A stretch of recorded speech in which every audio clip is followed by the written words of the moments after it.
All right, welcome to Red Pill University Classes in Session. I am your host, Joe. I am joined with Mike, and tonight we are going to continue improving your sexual market value, your SMV. The focus of tonight's show is on social attributes. We're going to talk a little bit about what they are and how to improve them. So implementing them will be a later show. We're going to get into that. Just bear with us. So without any further ado, let me share the screen. All right, so tonight we are going to cover the basics of reading people, reading the room, body language, verbal communication, and eye contact. Mm-hmm. Welcome, Shibididi. Shibidi. All right, so we've got some viewers. All right, that's good. So the basics of reading people. We've already talked about IOIs and IODs, indicators of interest and indicators of disinterest in previous videos. Tonight, we're just going to do a quick recap of what the three most important are. And right there they are on your screen. Laughing, if they touch you, if they reinitiate conversation. So whenever you're flirting and you're telling dumb stories, dumb jokes, as long as they're being entertained in the sense they're laughing along, they're engaged, that's a good sign. All right. If you tell a funny story or a dumb joke and they just kind of look at you and just, that's not a good sign. But if they're laughing, they're having fun, they're enjoying your company is what this signals. That's what you want to key in on. Now, when they touch you, they don't have to. Most times they will not. But when you get that playful shoulder punch or they stroke your chest or other things, that's a good sign. And they don't have to be obvious things, right? They could be the hand on your arm, right? That type of thing. Yeah, lingering contact. That was when you're standing side by side, you're looking at something, showing you something on your phone, your arms, shoulders, hips, legs, you come into physical contact, and they hold that contact a little bit longer than normal, that's an IOI. Mm-hmm. And then lastly, she reinitiates conversation. And you see this in rapport seeking all over the place, not just with women, but with men, the workplace, little kids, teachers, the whole nine yards. Mm-hmm. And what I mean by this is when the conversation falls flat and you get that awkward, so that is them re-engaging the conversation. They're trying to break that rapport. It's a rapport break. Mm-hmm. That dead silence, they're trying to recover from the rapport. They're trying to rebuild. Yeah, they're trying to rebuild from that awkwardness. We're going to talk about that later, how to break rapport and use that as a tool to escalate. That's not tonight. Another video coming up in, I think, 2 weeks. All right. So this is more of a foundations type. Yes, this is, again, foundations of social attributes. We're going to define them and talk about how to punch them up a little bit. How you use them, that comes down the road. Right now, baby steps. All right. So, again, Shibididi, that's going to be you, buddy. I think we are up.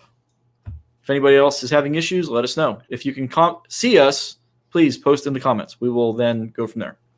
Yeah, no, we're up. We're up. I'm checking it now. We're up. Good to know. All right, so proximity. This is one. So PUA is kind of keyed into this a long time ago, and I observed a time frame. This is one of the things I don't think anybody else has really talked about. This is like one of my contributions to the community. Mm-hmm. When women, so you're out in a bar or a club or a social event, there's a social gathering, and you're out with friends, you're going to see this all the time. Now, once you start looking for it, there will be a bunch of women, their friends, their little social circle. They're going to park their butts within a 10-foot bubble of you and your friends. And when that happens, you've got about 60 seconds for one of you in your group to go over and say hi and engage them. All right? Mm-hmm. You can time this. It will come down almost to the second. All right? It's really interesting how this happens. They call it proximity. So when women give you proximity, that is a kind of approach invitation. So you've got to engage them in eye contact, which we're going to talk about in a minute. You're going to get their attention, and you go and engage them. Now, a really interesting way of doing this, it kind of gives you like a little, it's a cheat code, all right? Mm-hmm. When women are out on the bar or at a club, and they kind of post up in this little gaggle, look for the women that are on the fringes, okay? The ones that are on the periphery, that are scanning the venue, they're the ones who are going to be looking bored. That is your easy route in. You talk to them, you engage them in conversation, you be, nice, fun, entertaining. You get their attention, you get the group approval, and that is then how you weave into the building those groups and merging your friend group with their group, and everybody starts having fun together. So look for the girls that are bored, they're not engaged in the conversation, and then that's your route in. Or guys, if they've got guys in their group, talk to the guys. Always go for the low-hanging fruit in that sense. Yeah, let's touch on this for a second. So if somebody's alone by themselves and you are in a sense kind of recognizing that they're open for conversation, like just make sure that they're not like tapping their watch, waiting for somebody. Generally that's not going to be an orientation toward like a new interaction. Make sure that they're not, if they're off to the side but they're talking to somebody else, that's not ideal either. Yeah, and that's the general gist, is that they're going to be out there just kind of looking around. They're waiting for somebody to bring them into the conversation of their social circle, or they're just disinterested in whatever it is they're talking about. Yeah. Maybe she's the single girl in the group and they're all talking about their husbands. Who knows? No, totally. And from an indicator of interest standpoint, there's tons of things. There's hair flip, there's the leaning to one side or cocking your head, that type of behavior. That type of stuff is what you pick on when you start to kind of read people and whether they're engaged in a conversation or they're focused on somebody or not. Absolutely. Like I said, we have an entire list of IOIs and IODs to look for. Also, head on over to the Discord channel. Over in, I think it was in the game section. We got a whole mile-long list of different IOIs to look at. Oh, yeah. And we're constantly posting different interactions. We got a real kind of robust Discord community where guys are just swapping notes on what works and what doesn't. Absolutely. And asking each other for advice. So in addition to the Discord, I would say consider if you're finding a lot of value in this advice, consider doing the Patreon thing. We definitely appreciate the contributions, but what it really does is it lets us know, hey, people who are invested in this, we're going to them for feedback. They're constantly telling us hey, we really appreciate the time, really appreciate the advice, that type of thing. And then of course, comment, subscribe. Absolutely. We'll get to the comments at the end of the video and then, hit the notification bell. And then as always, super chats get addressed on the spot. Otherwise, hang out till the end, and then we're going to circle back around, like Mike just said, and go in the order that they were posted. Mm-hmm. All right, so we moving on into proximity, I think, right? So we kind of covered that one pretty much to death.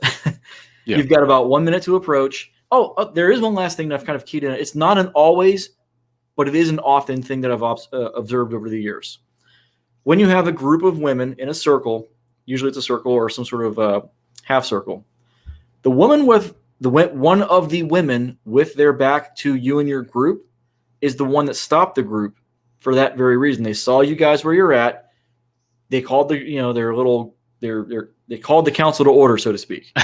So they're waiting for one of you to a little gaggle of women. Gaggle. So the idea is one of you needs to go approach, low-hanging fruit on the fringes, and then the girls that are in the center are usually the ones who stop the group there because they're interested in you.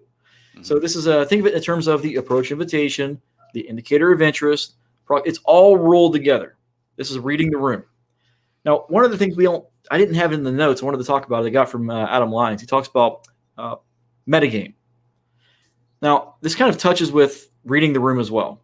So say you walk into a bar and you see two really good-looking girls way in the back corner, and the rest of the venue is full of people. If you make a beeline for those girls that are in the far back corner and you start spitting indirect game, which is you start beating around the bush, you're done. Because they saw you ignore everybody in the venue, walk right up to them, and then you weren't honest about your intentions. Mm-hmm. So you can use this to your advantage by, if you see them and you walk straight over to them, be direct, be upfront, drop your statement of intent, tell them you think they're sexy, you had whatever. Mm-hmm. The important thing is you got to have that framework in your head. What's that? Yeah, you got to be congruent. Exactly. You've got to be the words coming out of your mouth in this context need to be congruent with your actions. Now, if you walk into the venue, you work the room, and you're just moseying about and having fun and meeting all the people that are there, the venue, the staff, you get the idea. And then you work your way around to them. Then you go indirect. That's going to be way more congruent and kosher to that and germane to that situation. Mm-hmm. So reading the room is important. Having that social sense, that social savvy of what's happening at that higher level is really important. Otherwise, you can actually, it's the opposite of social proof. It's called social suicide. And a lot of guys, they'll get into this where they start going around, hitting on all the girls, trying to get numbers. And then the rest of the venue sees this. Mhm. So you got to be mindful of perception. Mhm. All right. So moving on. So body language. So think about your posture and how you take up space. I wanted to get some examples of this, but I just really was striking out tonight. I couldn't find any good pictures. I'll tell you what, if you do a Google search for good body language, you're going to see good examples. Just nothing really was hitting for what I wanted tonight. Mhm. When in doubt, Tom Cruise. Just look him up. No, there's a lot of things to think about with posture here. So, not having your head, super far leaning forward, having your shoulders back, so that you're standing up straight, but not overly back so that you're, just get the gorilla chest, like that situation going on. Yeah. Those little things of learning how to, be attentive to your own body and your physicality, right? The way that you're moving. If you are, when you're getting into a chair, when you're getting out of a chair, when you're standing up, when you're sitting down, how you do those movements, all of those things you need to be cognizant of. Like, do you cross your legs when you sit, right? Like, do you slide across a bench as you're sitting down? Those A things Riker are, maneuver. Yeah. yeah. I mean, those crazy things that you're doing, like, they're so noticeable, and they broadcast, a lot of different things. So just be cognizant of them. Yep. I also take a moment to give Mike congratulations. He leveled up his layout. He's actually got a flat monitor now, or a Yeah, camera. right. Instead of I got it oriented so that it's not, tilted up at my face in the most, unflattering angle possible. Yeah. Well, you know So what they thank you. say: the nostrils are the windows to the soul. Yeah. So, all right. So I slowing love that. down body movements is really important. Way too many guys, they get energized, they get excited. Hmm. You got to be cool, calm, and collected. It's an expression of stoicism. Women respond really well to this. We've talked about this in the past, that women are a reflection of men's emotional states. If you're all energetic and panicked and excited, they're going to then start absorbing that and reflecting it back. No one likes to get excited when it's not necessary. Hmm. There's a time to be exciting. There's a time to be interesting. That's not what I'm talking about.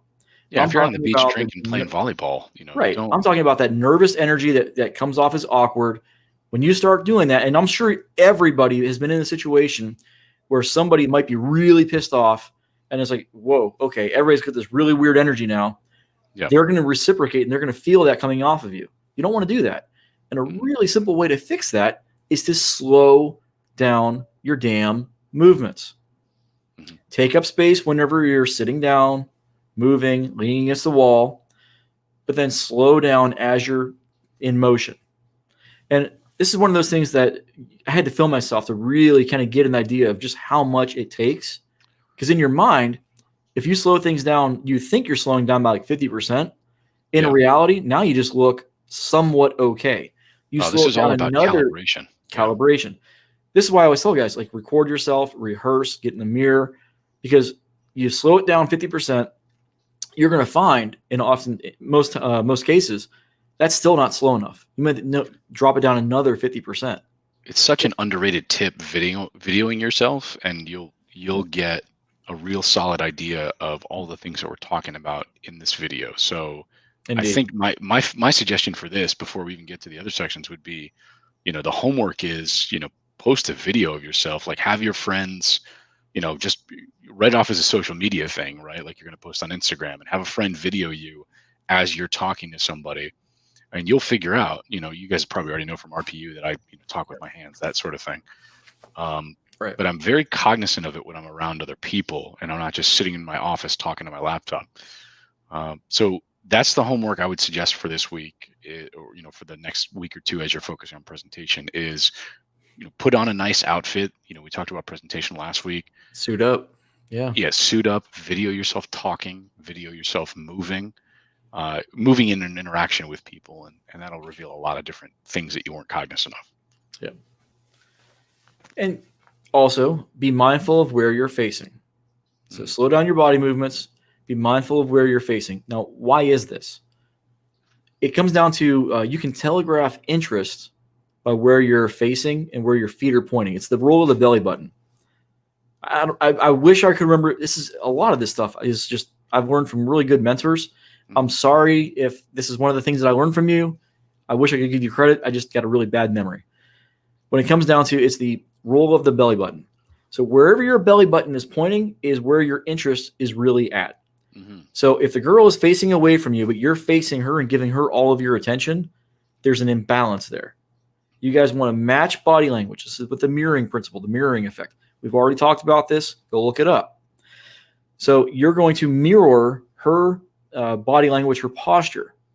This Mhm. is again, your facing will betray your interest.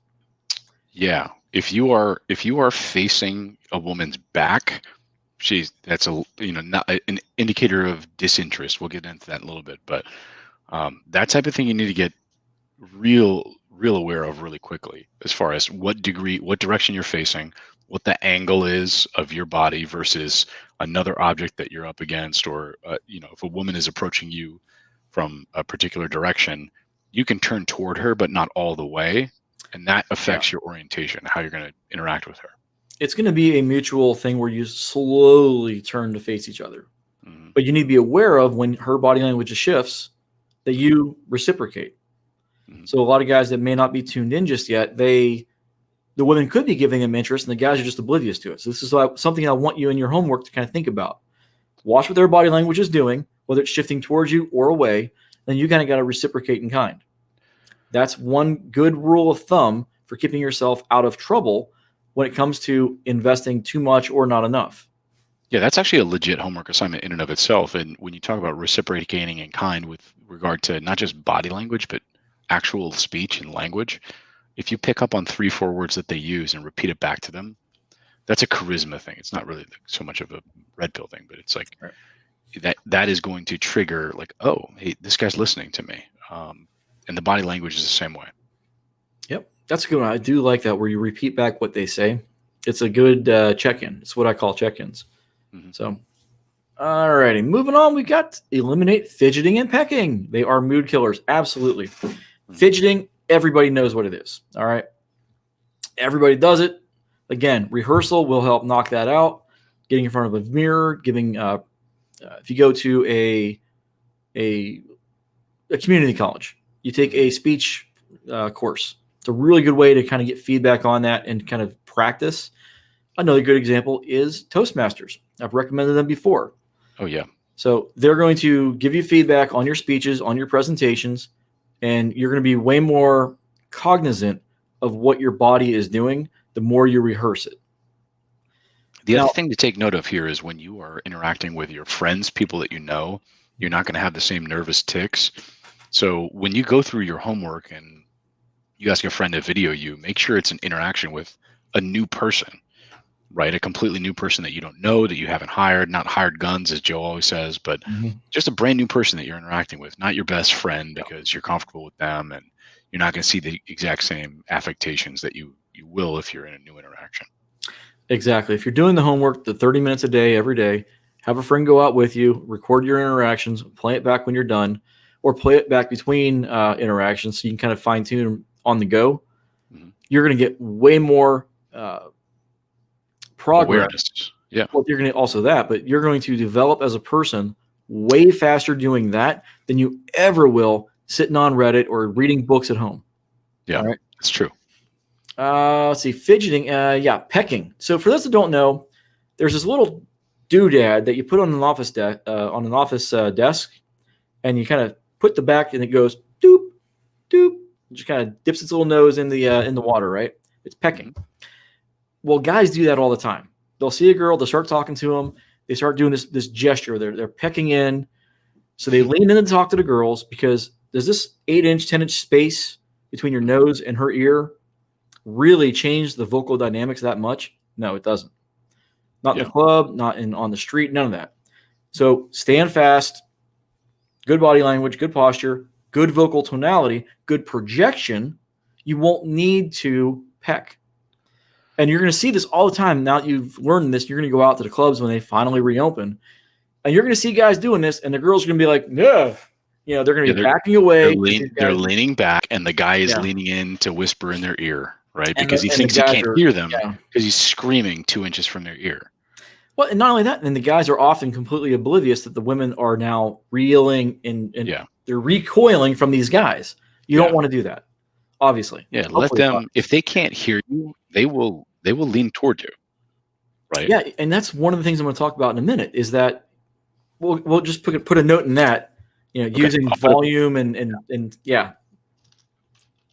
note made. All right, got it. No. So doing that. So, and another one, it's also it's the opposite of fidgeting, keeping your hands out of your pockets. So again, it signals insecurity and nervousness. If you're in the military, your senior enlisted are going to eat your lunch. Hand gestures should say, I love this one. They should stay above your waist. Or about your waist, somewhere down out of your I'm up here, man. You don't want your hands in your eye line if at all possible. Way up here.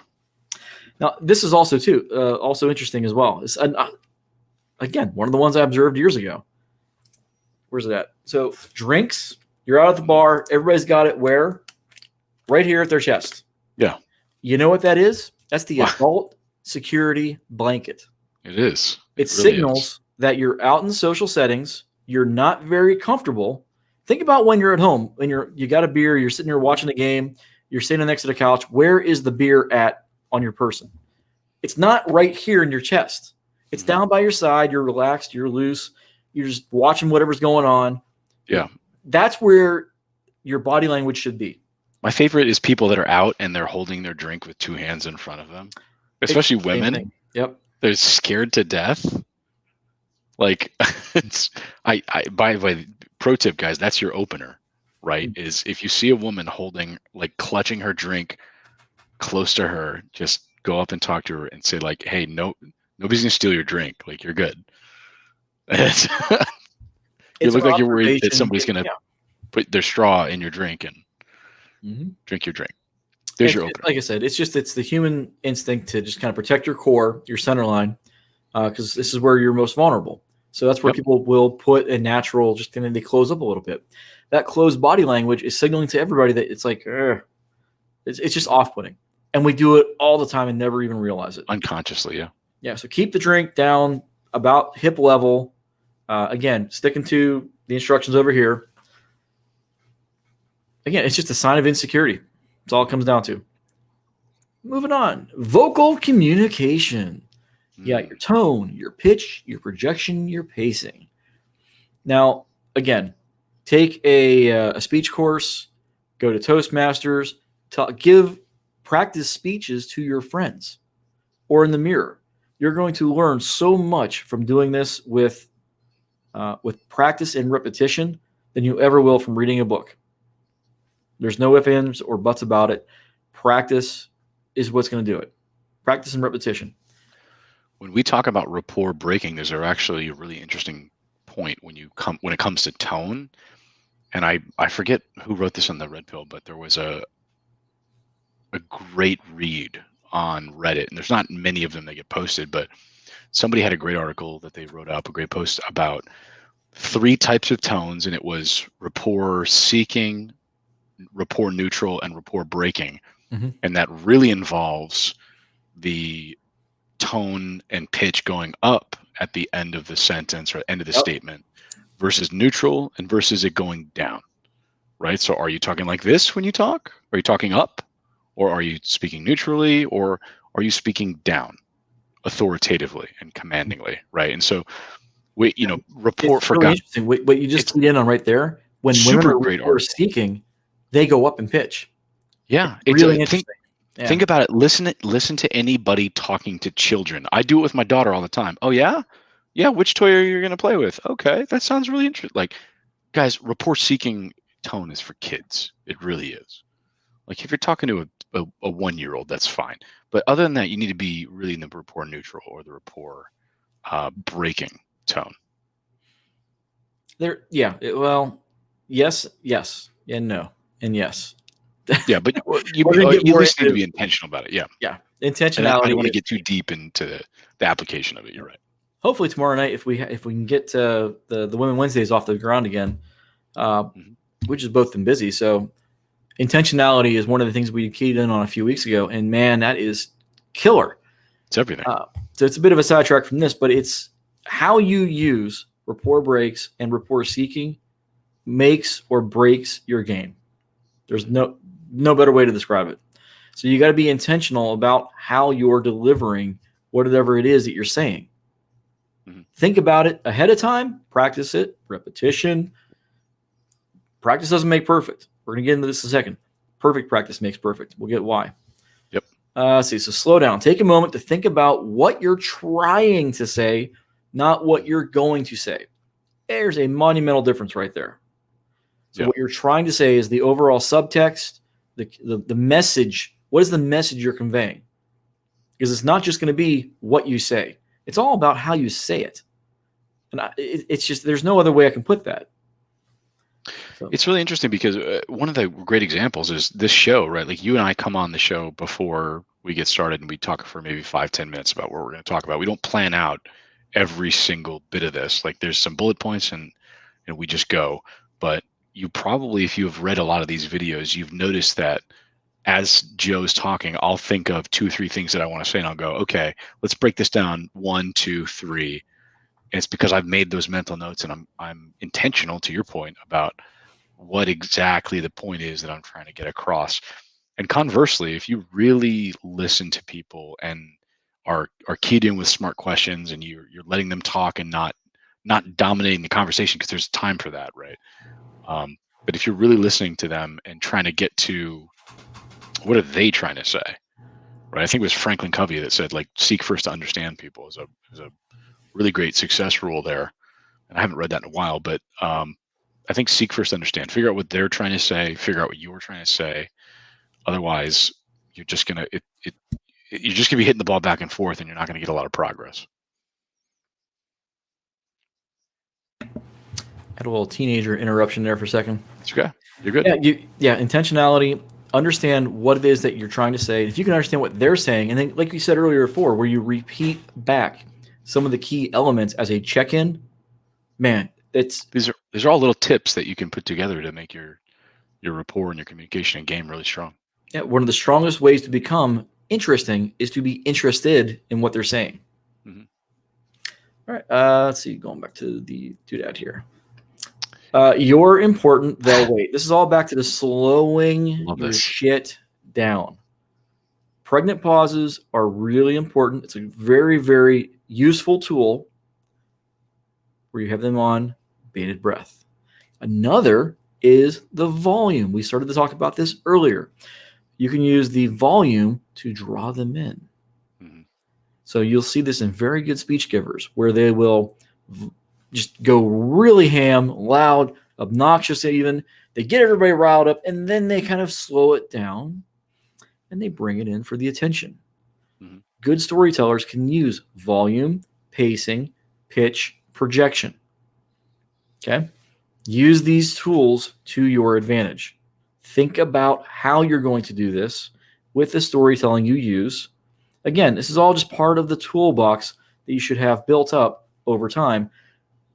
Again, practice, practice, practice. All right. So it's part of the practice will help you right here. Eliminate the filler words. Like. Nobody likes that shit. Get rid of it. You get rid of it through rehearsing and practicing. But I started to talk about this earlier. Perfect practice makes perfect. You've probably all heard the saying that practice makes perfect. Well, I had a football coach back in high school, and he said that's bullshit. Because when you practice, but if you do it with bad habits, what you're doing is you're training yourself to have bad habits when it's go time. So perfect practice makes perfect. The more you drill with good form, the more accurate you'll be and more precise you'll be when it's go time. It's the same thing with martial arts. It's the same thing with music. You get the idea. All right. Eye contact. It's like training that muscle memory is what you're talking about. Yes. Exactly. And if you practice with sloppy form, when it's time to do it for real, you're going to have sloppy form because that's what you trained your body to do. Mhm. This is why, again, perfect practice makes perfect. All right. We're getting towards the end of tonight's episode, believe it or not. This was a short one. Super short. So, eye contact. This is a tough one for me. And I'll tell you why here just a second. So, again, far too many people are afraid of making eye contact because it's awkward. If you've never done it, if you're not used to doing it, it feels really weird. But again, if you take one of those college courses in your local community college, or if they have in high school, one of the things that you're going to be taught is that you key in on different people. You're looking throughout the crowd, giving each person a little bit of eye contact. That is going to really break you out of the mold. So you're going to be able to engage with your viewers, or your the audience, or with women that you're trying to engage with. You're going to be way more interesting, and you're going to have gravitas that you would not otherwise normally have. I can't tell you how important this is. I've got actually a story here. So I was at the grocery store. This is, before quarantine went down, going to just get some groceries late at night. And I get in line, and behind me, there's these two younger women that are like mid-20s, cute-looking young women. And they are talking amongst themselves, joking, laughing. And I just look over and I made eye contact at one of them. And for about 3 seconds in my head, I could just tell, 1,000, 2, 1,000, 3, 1,000. And you could tell she actually noticed me looking at her. And I just smiled and I went back to what I was doing. I did literally nothing else. I just looked at her for 3 seconds, made eye contact, smiled, and I went back to, doing my checking out and getting my groceries. So I walk out of the parking lot, I get in the car, load everything, make sure everything in my car is set. I'm about to back out. I back out and I'm pulling forward out of the parking lot. And who do I see walking up on my left-hand side but the two young women that were in line behind me? And I go to pull out, and I look, just out of the corner of my eye, I see them, and they're waving at me. They noticed, and I just waved back, hey, and they started giggling and cracking up laughing. And so my point here is, like, obviously I was just, going to get groceries.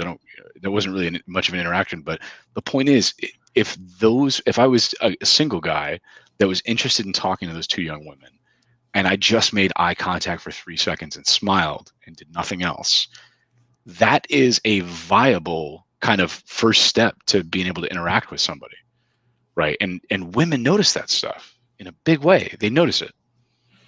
I'm still stuck on Mike doing, hey. Yeah. Hey guys. Hey. I'll be honest with you. I don't get caught off guard often, but I was trying to pull out and they just waving at me, and I was like, just the dumbest look on my face, just waving at these young women.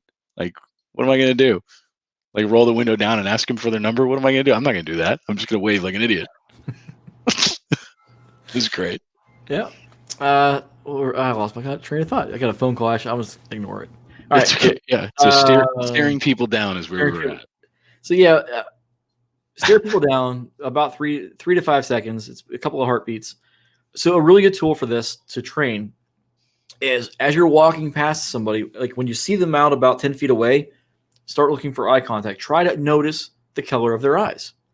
And this gets me in trouble because I'm colorblind.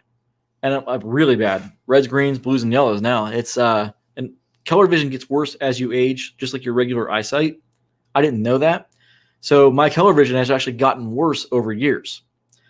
And we laugh about it, but me and friends, but it's gotten to be a kind of an issue.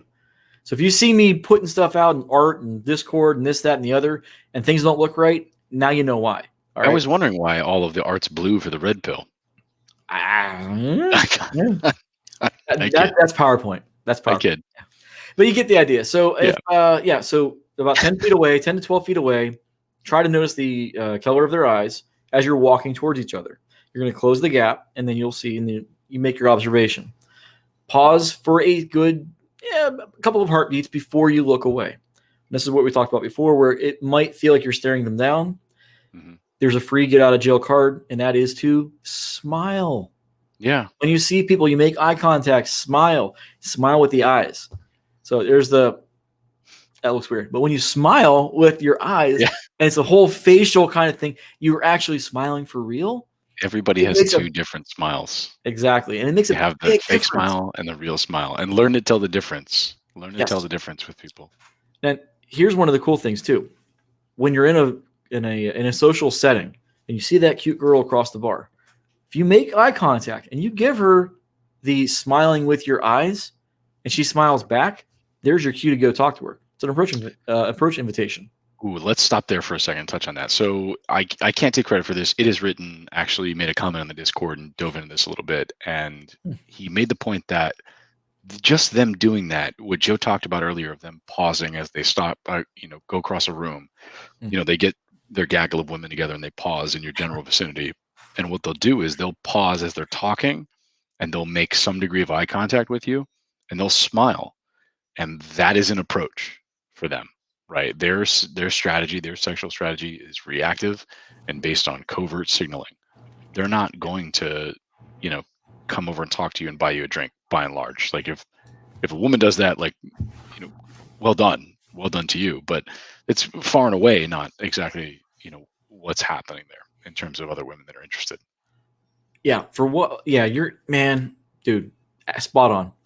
I cannot tell you how many times I've read and known women who've kind of communicated the same idea, where in their mind, they're just throwing it out there, being as obvious as possible. Mm-hmm. And the guys are like wondering, I wonder if I should go talk to her. I wonder if she likes me. And to them, like, you idiots, like it couldn't be any more obvious for women. So guys just aren't tuned in this respect in many ways. The guys that are, they do very, very well. But for most guys, that 80%, 90% of the guys, they just don't get it. So hopefully this can kind of give you permission to go talk to them when the girl smiles at you, okay, and comes over in her mind, she's saying like, okay, ball's in your court, do something. Mm-hmm. I want you to succeed. Just don't screw it up. And that's your job, is to not screw it up when these events happen. All right. That's great advice. Don't screw it up. Don't screw it up. All right. So if you hesitate or you're insecure, look at their nose, or imagine you're checking out to see if they've got a unibrow. So there's this little triangle between the eyes and the nose and the mouth. Okay. That little area.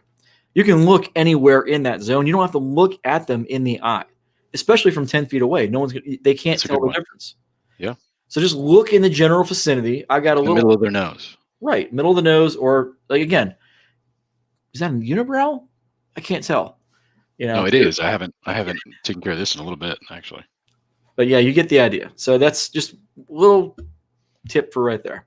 Yeah. And I think we've kind of covered all of tonight's key points. So hopefully now we've got a bunch of questions over here in the comment section. Thanks. We've got awesome engagement. It's a mess here in the comment section. It is. I think we're getting the group from the Discord. It's kind of coming over now. We're getting kind of that silliness. It's awesome. Everybody that I have given a hard time over the past week on the Discord has now just picked a random name and thrown up random comments here. Oh, dude, some of the titles we have given people in the last week has been really fun. Not only that, I'll tell you what, some of the craziest and most interesting and funniest conversations that I've had in a long time are happening on this Discord with random young men. But I'll tell you, I've had like very private, meaningful conversations about stuff from the material that they're taking away, and they're saying like, hey, help me make sense of this. This means a lot. Really, really appreciate you pointing this out, type thing. So it's actually a really good environment that we've put together. Yep. And you got to kind of experience the party bus. Yeah, that's it. And this is what it's all about. It's trading notes and stories on what works, man. Yeah. Like, Joe, you went out and did this stuff. What's that? You went out and did this stuff for a while. Oh yeah, I lived this for about 10 years, give or take, something like that. 13 years. I mean, I didn't know about this stuff at the time, but yeah, I was implementing some of this stuff. Oh, if you want to go way back, we're talking 1998, 1999 on to till today. Yeah, that's what 22 years. Jeez. Oh yeah. So that's older than some of the guys who've been around, man. I feel old now. That's older than some of the guys that were. Yeah. that are tuning in right now. So For sure. hopefully they can benefit from our experience, good and bad. So again, one of the reasons I started this channel was so that others can learn from my example of what not to do. Because I've made my share of mistakes. Everybody does. That's part of being human. But we've also got a lot of successes that you can possibly replicate, or at least learn from and inform your way of doing things in the future. So here we are at the checkpoint. What have you all learned? Think back to week 1, week 2, where you went through the goal making exercises. How has tonight's information helped you refine your goals? This really is part of the homework. Mm-hmm. How can what we have taught you tonight and covered, how can this help you achieve your goals? Again, post down in the comments, because I'm asking you, how does this help you? If it doesn't, okay, great. We can go from there too. We'll work on it. I don't see any questions. Let me go back up to the top of the doodad here. Yeah, let's see. All right, so moving down here, Asif had a really thing here. Yeah. All right, so again, I got to remind myself to also say the comments, because now we've got the podcast that's starting to take off. Got to read them off. All right, so Asif, he wrote, "What Everybody Is Saying" by Joe Navarro is the best book to learn about body language and nonverbal behavior. I don't know who that is. I want to take your word for it. I will add some videos from TED Talks that I saw that are phenomenal when it comes to body language and vocal presentation. These two people are phenomenal when it comes to this content. I actually think I've posted them before in previous videos. One's the skinny blonde chick. She talks about the body language, how your body language will actually trigger different hormones in your body. If you close yourself up, you're going to raise your cortisol levels. That's fascinating. If you open yourself up, you're going to improve dopamine. If you walk around with your chest out, you're going to there goes the testosterone right there. Yeah. So the power poses are power poses for a reason. Our body evolved a certain way. When you do certain things, you have a natural reaction to it. So think of it in a sense of you've got stimulus and response. Mm-hmm. Well, certain body languages, certain postures, stimulus create a natural biological response. Who knew? Sure. So yeah, human nature. You can use this to tweak your body language and you can raise and lower certain hormones. It's crazy. A good example of this is really strong, focused eye contact with women or hugs. Hugging for 30 seconds to a minute can trigger a massive dopamine release and also a little bit of oxytocin. Oxytocin, not Oxycontin. That's different. Yeah, so hugging can give you the same bonding that sex can. So think about it in terms of you just met somebody, you're having a good time. Big old hugging for a minute is your suggestion? Maybe not a minute, but a really big, strong hug can trigger a little bit of it. Yeah, I gotcha. So you're building baby steps. You're building blocks. You're pushing everything in your court that you possibly can to get the reactions and responses that you desire. Again, these are all tools in a toolbox you're putting to use. Now, if you're interested and you're in a situation where, hey, I want to try an experiment. Let's just do a 1-minute hug or 1 minute of eye contact. I read this book. This thing says this, blah, blah, blah. And if they're into it, they're into it. Well, guess what? You can have a very powerful effect from that. The eye contact was a really good one. I forget the exact duration. I'll have to look the video up again. If I find it, I will add it to the description. But you can get really, really strong closeness through strong eye contact in close proximity. Mm-hmm. It's a very intimacy building exercise. All right, so let's see. Hit over the contents here. Yeah, so that's a good book. All right, I'll check it out.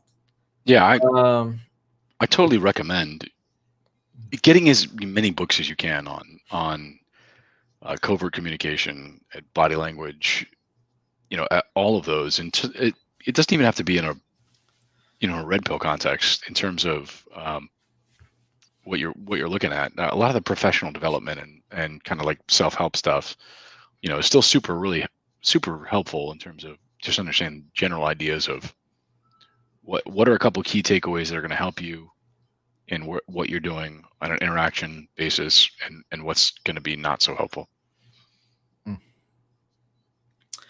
All right, so here's one that's a little off. Where's it at here?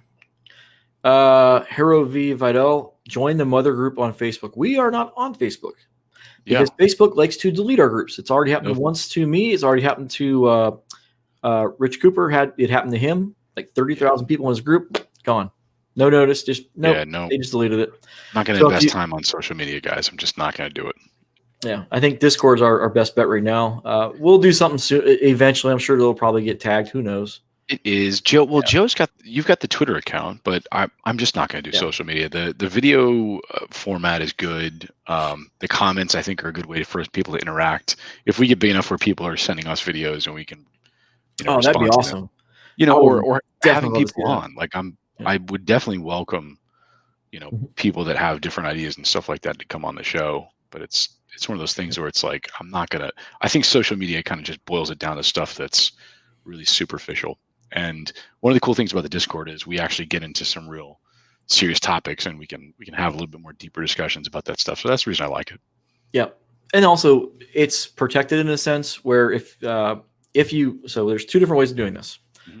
We have a leveling system. So as the more engaged you are in the community, you're going to get access to more restricted content or restricted rooms. So anybody that's just kind of going to drive by, oh, look at these assholes, I'm going to dox them all. That can't happen because we're filtering. There's a level of investment that somebody has to have to dive into these more private conversations. Also, if you are interested, we do a monthly coaching call in a sense with our Patreon subscribers. And that's got a monetary barrier to entry. It's a whopping $5, but most assholes aren't going to just do that for a once a month kind of thing. Yeah, I promise you'll get the value of it that you would out of a $10 Red Pill book. Probably, yeah. Yeah. You get access to us, also the fraternity, which we are trying to build out, where then you can actually meet wings in real world, go out and make friends in real life. Yeah. Again, I've said this before a bajillion times, man. The whole reason I'm doing this is to help mentor guys out in the real world. Get off the internet, get off the keyboard, get off the damn computer, go out and meet people in the real world. That is where life actually happens. Now, you can do some stuff on Discord. Some of these games, role-playing games, whatever, you can meet people, but man, the world's out there, not in your head. All right. Yeah. There's no substitute for actually having good male connections, and frankly, like those are going to lead to a better social circle. Those are going to lead to, if you need mentors both personally or professionally, guys that you can bounce ideas off of, because if you are dating a group, guys, if you go implement this stuff and put it into action, some of you are going to end up dating a young woman, and you shouldn't be going to her with your problems. You should be talking to other guys about like what's going on. How am I really can't resolve this particular thing. I'm stuck on XYZ. Talk to other guys about it. Don't go talk to her about it. It's a recipe for disaster. Yeah, you cannot ask the fish how to catch it. You can't. Like other, you want to get married, or you want to, do whatever it is, but like ask other guys who have done it before. You know what I mean? Like I would consider if you don't have women in your life, that's one thing. But if you don't have like strong male friends, that's more of a social deficiency than not having women in your life, honestly. Yep. All right. So moving back to the comments. I just had a thought. Yeah. So you mentioned earlier about tone. So how the rapport break. So the rapport seeking goes up, the rapport break goes down. The rapport neutral is the same, and the rapport breaking tone goes down. Yeah. But the tone going down. This goes back to the Science of Sex Appeal. They went and did recordings and judged, had women gauge different recordings. They found that men with deeper voices were more attractive. Goes back to evolutionary biology, the hypothesis. Well, it's not a hypothesis. They've tested this. The theory now becomes that way back in our ancestral days, when we're out in the prairies, we're trying to hunt the big mammoth, that guys that had the lower voice could get sexy time going at night without alerting predators. I think that's really interesting. So that's guys amazing. with deeper voices who can be more, that's that rapport break is what it kind of tracks to. So if you can get that dominance, again, it all kind of comes back together. Dominance, the lower voice, the tonality, the it I figure out my all headphone situation comes there for a together. second. So yeah, I find that to be really interesting. So if you can have that low voice, get that rapport break with the lowering of the tonality at the end of it versus the up of it, the down. Yeah, I find it to be really interesting. So yeah, and also the science of sex appeal, I loaded up the science playlist with different clips from that because I can't just host the video myself. Otherwise, go into Amazon, pay the $10 for it, and just watch it. It's like a 90 minutes or so. Really good video. And a lot of the stuff that they've talked about has been researched, back and front, up and down. It's very, very, like everything they've touched on it's very well vetted, put it that way. It's not just this one video and they're just talking about research. No, this shit's been getting researched for 60 years now, actually. It goes back to the Kinsey stuff. Some of that was legit, some of it wasn't, but they've been studying this shit for 60 years now. It's pretty well validated at this point, in the most part.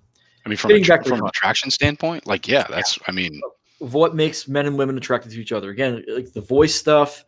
Women can smell genetic compatibility for our immune systems and our pheromone. That blew my mind. I had no idea. Thought it was all just fake shit. No, it's real. I mean, that's why I have this YouTube channel, so I can get my deep baritone voice out there for the masses. And just to kind of finish that one thought about the scent, the theory is that when women smell guys with similar immune systems to their own, like their own kin, they were repulsed by them. And it was a natural way in the tribal cultures of old to avoid reproducing with somebody that's got close genetic compatibility. My God, that's wild. It's just so you don't accidentally hook up with a brother or cousin. First cousin, yeah. Something like that. So guys that had similar genetic compatibility in that sense with there's an actual term for that chemical compound that I forget. It starts with an A. That's all I remember. Gotcha. So yeah, guys that have disparate types of immune systems with that chemical compound, they will find more attractive. Gotcha. Yep. All right, so getting back to the comments here, I think Asif had one a little bit further down that says, does being serious and having a stern look on your face instead of smiling help in certain situations? And I would say absolutely. And this we're gonna get into in the next couple episodes exactly how to implement this stuff from a practical basis. But the teaser here is I talked about 3 types of tone: rapport seeking, rapport neutral, rapport breaking. And that is, if you want to put people off and get them out of your space, use a rapport breaking tone consistently. Don't be smiling at them, right? If you are in a professional setting and you are, let's say a colleague confronts you about something that really they have no business confronting you about, and you have to stand your ground. It's one thing to have the words can be completely professional, but you can have the most commanding and serious and stern tone, and that really says a lot. I've been in some heated situations, not personally, but in a professional situation. And going back to previous episodes, if you're not deering, if you're not defending, excusing, rationalizing, that type of stuff, and if you have a serious and a stern tone, people will take you seriously. Yep. It also in my mind, it tracks back to the dark triad stuff. So it's the lack of agreeableness, the disagreeableness. Jordan Peterson's talked about this before in some of his videos. Mm-hmm. And it all tracks back to evolutionary psychology, evolutionary biology. So the guys that were not all smiles, that were not all uplifting and all happy-go-lucky, the guys that were serious, that were dominant, that were women find those guys attractive. Why? Because they get shit done. They're the ones that survived. Right now, we live in a very, very weird time. This is what we have seen over the last 2 centuries is an anomaly of being safe and sound, and you don't have things trying to eat you or kill you, at least in the West. This is a very strange outlier in terms of human history. This is not our normal. All right. Yeah, Joe Rogan had a comment on his podcast about like how, modern men, they just go to the grocery store and get their vegetables. Like life is not hard for them at all. And Right. a lot of that's very true. Yeah, we got, what was it, 60, 80,000 years of evolution versus 200 years of niceness. Yep. All of the stuff that's in the back in our that we've evolved, it's all still there. And the firmware is still there. Yeah, so I like that. The firmware is still there. We just have a new program running on top of it. Mm-hmm. So, yeah, I mean, you're meant to go out there and throw spears at a wild animal. You're not, you're not engineered to sit at a computer desk all day. I see these guys talking about BOFA. I don't know what that means. To me, that's Bank of America, but whatever. It's both of these nuts, unfortunately. That's the joke.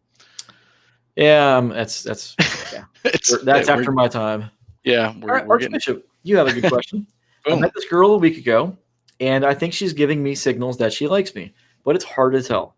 What are some key ways to be sure? We've already kind of talked about this a little bit. Without knowing what signals is she sending you. So hopefully you're still on the stream. Yeah, we need to know what she's telling you. Yeah. So this way we can kind of weigh in on that. I would imagine, if I had to guess, it would be the three that we covered in the beginning of the video. She's either laughing, right, or she is reestablishing rapport. Mm-hmm. Those type of things that we talked about early on in the video. Those are the little signals that women are going to send. Yep. No, there's a consequence too that I think a lot of guys see, especially in the modern, what's been going on lately, OnlyFans and what's the other one, Gone Wild and all this shit, where women give fake signals of interest because they want your attention and your money. So be mindful of that. So Tinder is a really good example of this. Matching with girls. Next thing you know, here's my Kick or my Snap or my OnlyFans. Mm-hmm. Yeah. So they give you fake attention for ulterior motives. Be mindful of that. All right. So Hero has a question or a comment here. I also have a question. This girl I dated broke up with me, and over the pandemic, we haven't talked, and now she started talking to me again. Should I start to date her again? No. Well, now, you can play her, have fun, but don't take it seriously. She's already demonstrated like how much of a priority you really are to her. So best guess, and this is probably not a guess, this is an educated guess because we've seen this shit so many times in the past. Yeah. You guys were dating. She got bored with you. Somebody else new and shiny came along. She pivoted. This is what they call branch swinging. Yep. Yes. These things happen. That fizzled out. Could be because of the pandemic, or the guy just dumped her and went on to the next shiny object himself. And now she's coming back to Old Faithful, who is, reliable, secure. You are the pack mule for her, getting her attention and validation fix. Yeah. I mean, look, women spin plates by default, right? Yeah. And they understand the concept of like having another prospect that's a backup, or having a guy in the back burner, right? They don't think of it as like a side chick because they're keeping you around for the validation and not the sex or whatnot. But women really get the idea of like having a guy in the back burner and a guy that they can go back to for, more emotional validation. Yeah. In plate theory, guys talk about spinning plates. Women do the same exact thing. We just call it's just that's orbiters to women. Different terminology, yeah. Yeah. Same shit. One thing I do want to touch on here is like if a girl breaks up with you and you go back to her, I'm not saying like never, ever, ever do it, but if you go back to a woman, 9 times out of 10, she's going to know that you don't have any other options, right? If you go back to dating her, like if she comes running back after you and you are clearly making it known to her that you have other options at your disposal, there are other women around, and you are comfortable, keeping her, or considering her coming back in your circle, that's one thing, but that's not most guys, right? Yep. All right. So next comment here. That was all right. So Asif Joe Navarro is a former FBI agent who specializes in Okay, we are kind of already talking about. This is from his book recommendation. Yeah. Yep. So there's another one that I read. It was a audiobook. It's long-winded, but man, is it chock full of good information. Mm-hmm. It's called The Like Switch by Jake Schaefer. It's on Amazon. So I'm gonna check out the one that he recommended. I would recommend the one that I watched or listened to. It's good. Mm-hmm. He was a his job was to interview people, suspects, so he could tell if they were lying or not. And they have this whole script that they would run. And I think he may have actually been one of the trainers of at the one of the FBI schools of how to read people's body language. Mm-hmm. So it's pretty interesting stuff. Let's see here about cologne. Should I wear the same cologne every time for all occasions, or try different scents for different occasions? I actually talked about this a little bit on it was either a previous video or on Discord. Think about pre-selection and social proof. A small dab of like women's perfume. Mm-hmm. Just follow me here, okay? This is something we toyed around with 20 years ago. Did you walk into Bath and Body Works and just rub that glitter lotion all over yourself? No. So this comes from experience. So this girl had this really nice smelling lotion. She put it on, and and then we go out, and then another girl's like, "Ooh, you smell nice." Yeah. They knew I had a woman on me, so it's like it's triggering the hamster's going. And I was like, "Holy shit, this is genius!" So from now on, I always went out with a little boop done, and that was like in lieu of cologne. I had this little dab of that lotion. So whenever you're getting that cheek-to-cheek contact, you're meeting girls out, they smell other women on you. So if you're married, that's bad. If you're single, that's good. All right.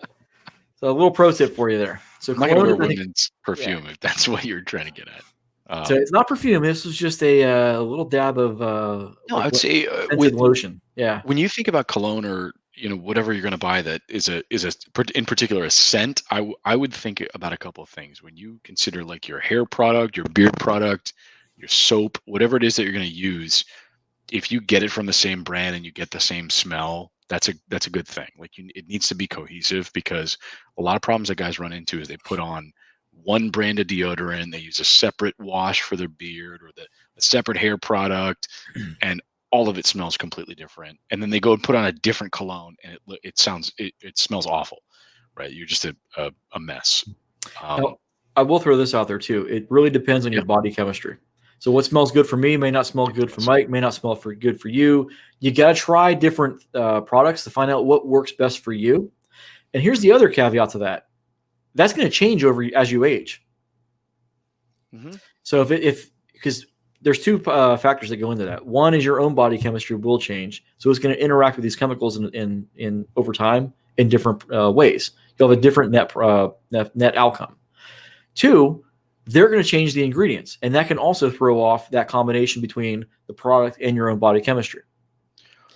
So I would even give you a third one, which is environment, right? Like whether it's hot or cold, you're sweating or not, like that's going to make a big difference as to how things smell. Yeah, absolutely.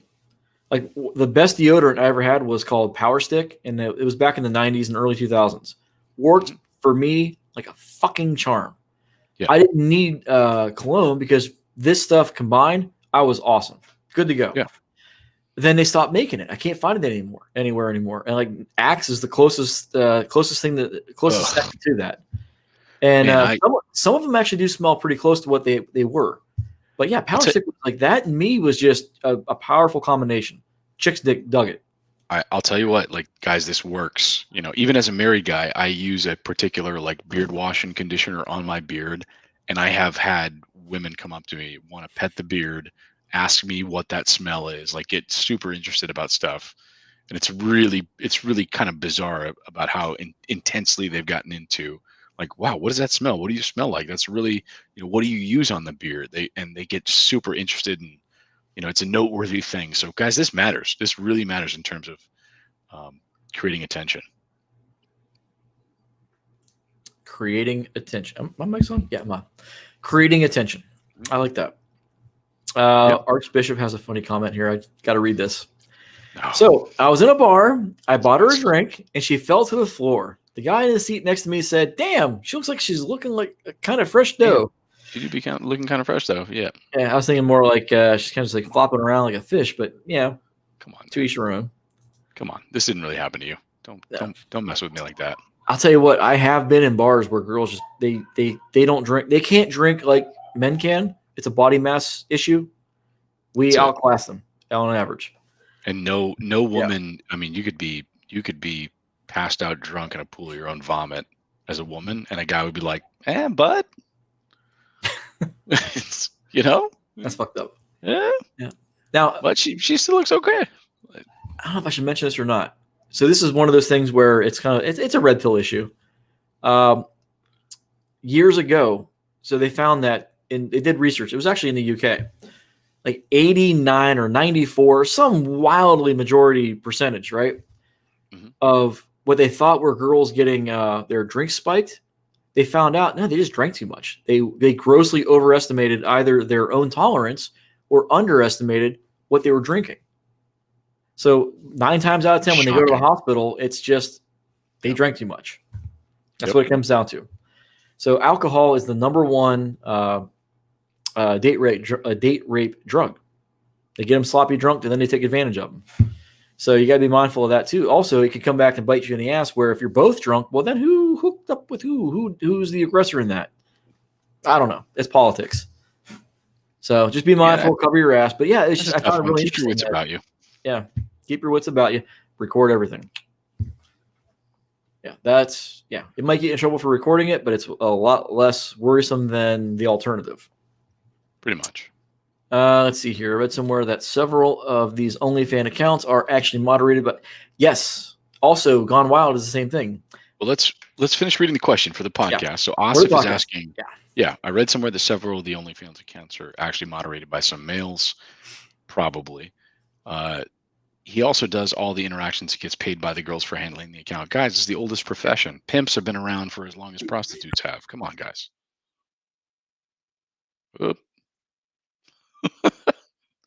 Kids. Is that the penguin in the background? What do you got going on? No, it was some kind of gorilla, maybe a Harambe. I don't know. Silverback. Boom. Yeah. Harambe. 2020. Let's do this. So yeah, what we were just talking about right here. Yeah,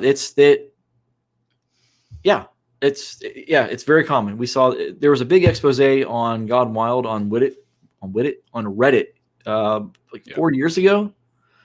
Like 8 of the top 10 Gone Wild accounts were all managed by guys. It wasn't the same guy, but they finally found out it's like, no, it's just like their boyfriends or whatever. We're doing all that shit. And they were splitting the proceeds. Nice. Basically not pimping, but it was a team effort.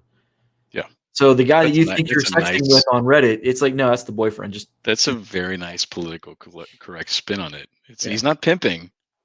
He's just, what was the term you used? I don't even know. Oh man. Yeah, we'll play it back later. You got to rewind the video. That was amazing.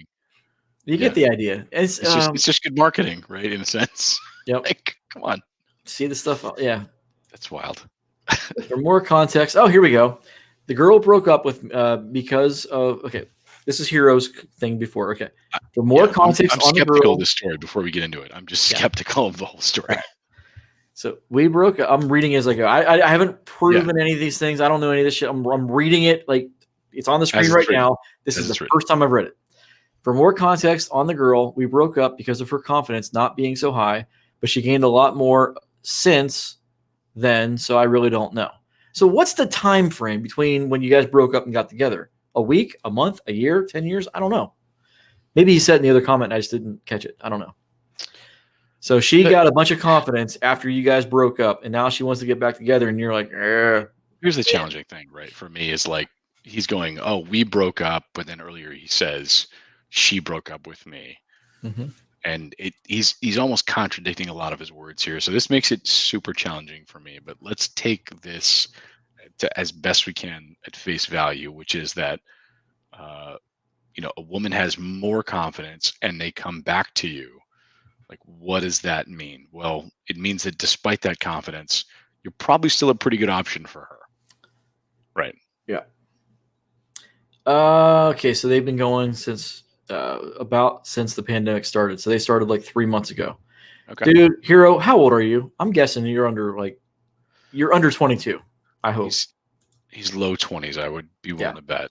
And he does admit that he likes her a bit, and she looks cute, and she woke him up in the morning with a picture of her saying, hey, dude, you're not the only one. All right. She probably sent that picture to a bunch of different people, or it's on Instagram. You just don't know it. She's interested in validation. He's confirming he's below 22 years old. Yeah. I mean, the inexperience is normal. That's fine. Yep. We're here to help you. That's why we're doing this. We're going to go over to Discord here in a little bit after we get through these. Yeah. I really strongly recommend you hop over, go into voice. We can hash this out and do a really quick Q&A. All right. I would invite everybody to come along and ask your questions, but especially this young man. And here's the deal.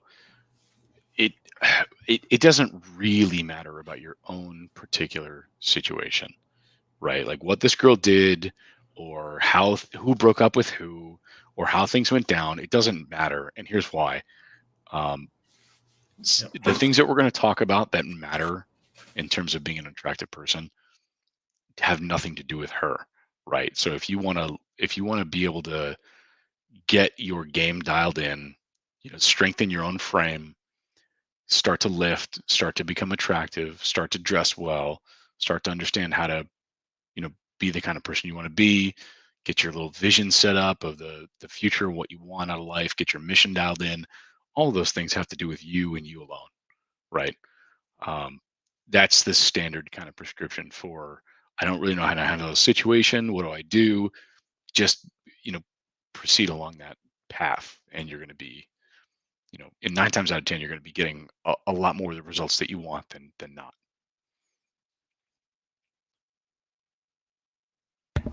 Yep. Yeah. So I think we kind of covered all of the comments. So he's actually a teen. So I think we're going to wrap this up now. We will head on over to Discord. Follow us on over to the server. If you don't know where to go, the link is down in the description. Also, I started the Instagram. I don't know really why. I don't use it that much. I hate it. I hate social media. Yeah. But yeah, so it's out there. I'll throw stuff up on there every once in a blue moon. I restarted a Twitter account that I actually do get into, and I piss off a lot of people. With Twitter. You like to fuck with Twitter. I like to troll people. Yeah. It's my fun little I like to miss people sometimes. I don't blame you.